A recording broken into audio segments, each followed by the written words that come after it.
De nombreux clients chinois en colère ont suspendu leur carte de membre Sam's Club après que Walmart a retiré les produits du Xinjiang du magasin. Cette décision a également déclenché une réaction de la part de nombreux internautes chinois. Le mot-clic Sam's Club Xinjiang sur la plateforme de médias sociaux chinoise Weibo a été l'un des termes les plus recherchés, avec un nombre de recherches atteignant près de 10 millions à ce jour.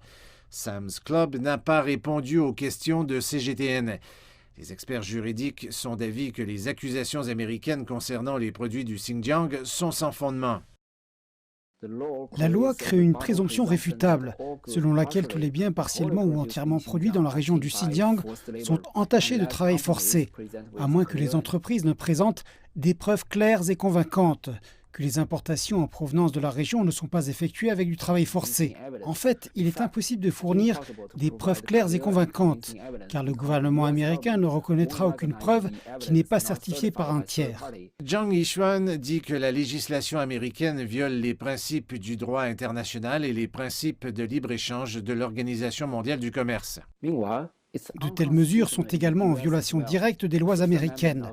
Le 5e amendement de la Constitution américaine pose le principe de la présomption d'innocence.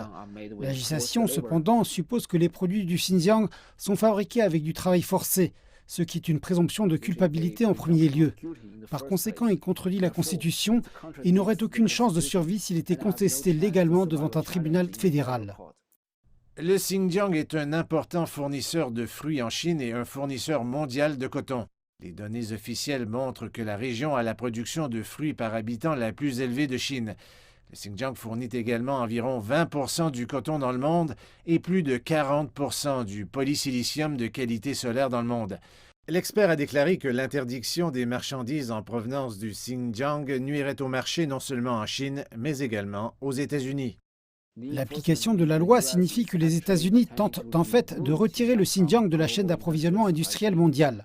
Le coton, les tomates, le polysilicium sont des secteurs prioritaires dans la liste, c'est-à-dire que l'industrie doit trouver des approvisionnements alternatifs et les prix grimperaient en flèche. Cela entraînerait des coûts plus élevés pour les entreprises américaines. Les entreprises chinoises, en revanche, subiront une perte d'accès au marché américain. Les données de l'Administration générale des douanes montrent que les exportations du Xinjiang vers les États-Unis ont doublé pour atteindre 64 millions de dollars américains sur une base annuelle au cours du premier trimestre de l'année.